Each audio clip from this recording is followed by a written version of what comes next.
Coucou, bonjour à tous, c'est Sen. Alors aujourd'hui une vidéo qui m'a été très fortement demandée, une colorisation no line. Qu'est-ce que c'est que ça? Alors c'est tout simple, c'est vraiment très simple.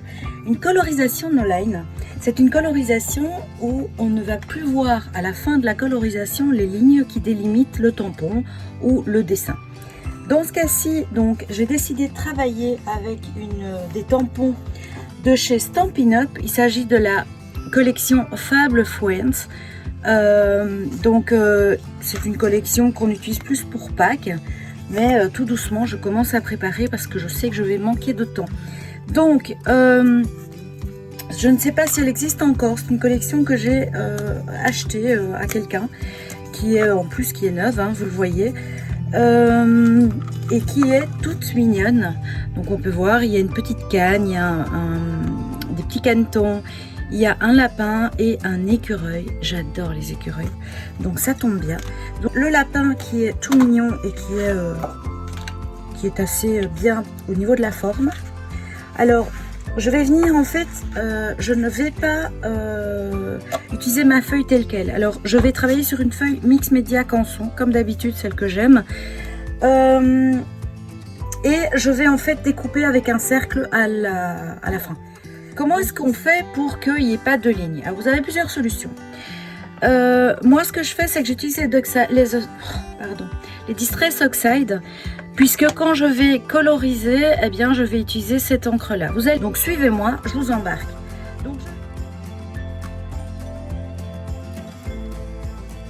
Donc j'ai pris la Vintage Photo, puisque eh bien je vais mettre un petit peu de brun de toute façon à un moment donné. Donc on va partir de ça. Hop.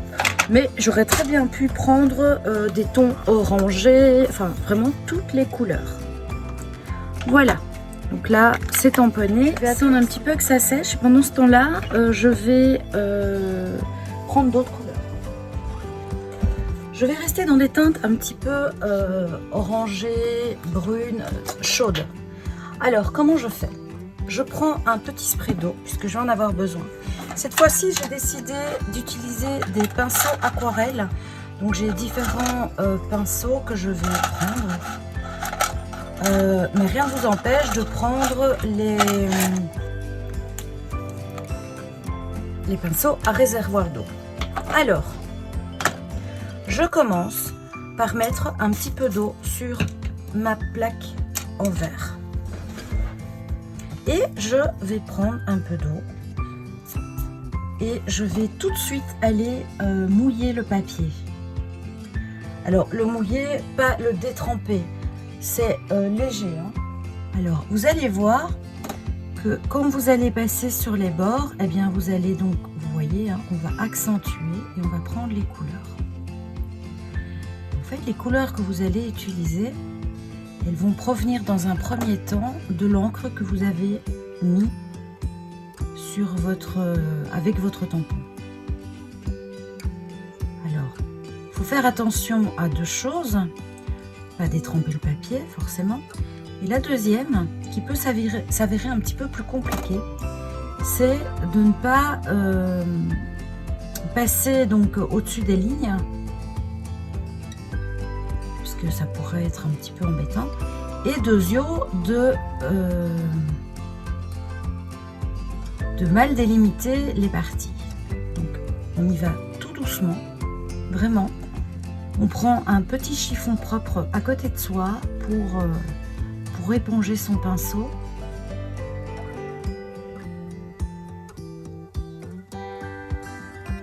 Mais c'est une technique qui est très agréable. Moi j'aime beaucoup parce qu'elle est, pour moi, elle est reposante,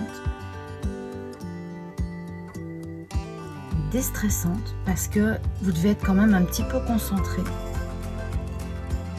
pour pas faire de bêtises.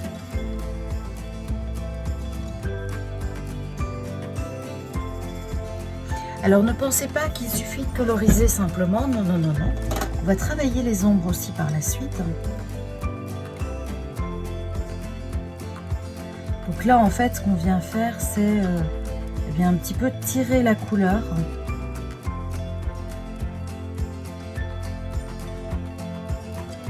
Vous voyez que je travaille avec un pinceau hyper fin, c'est un 0 et c'est un pinceau liner, donc c'est vraiment fait pour les lignes, les traits et les choses très très fines.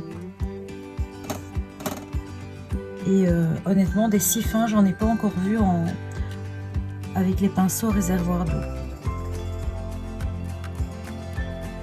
Alors vous pouvez voir que quand on passe sur le trait qu'on a fait au tampon, bah forcément ça éclaircit un petit peu ou ça fonce en fonction de la couleur. Mais c'est super bien parce qu'on voit vraiment où on est passé aussi.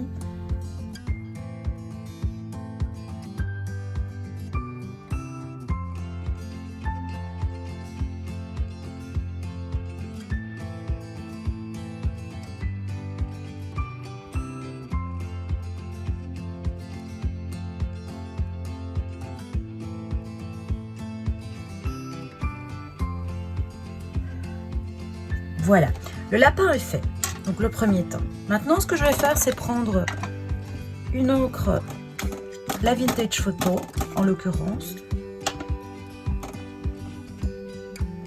Je vais venir travailler mes ombres.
Et voilà, on obtient quelque chose de très très doux, de très fluide. Alors moi je vais m'arrêter là parce qu'il me plaît bien comme ça. Ça fait un petit peu, vous savez, les livres d'histoire qu'on avait quand on était plus jeune et plus petite. Voilà, le projet est maintenant terminé. Je vous retrouve pour une prochaine vidéo démo tuto. À très bientôt et j'espère que ça vous a plu comme d'habitude. Bye bye!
En tout cas, moi, ça me fait un peu penser à ces colorisations-là.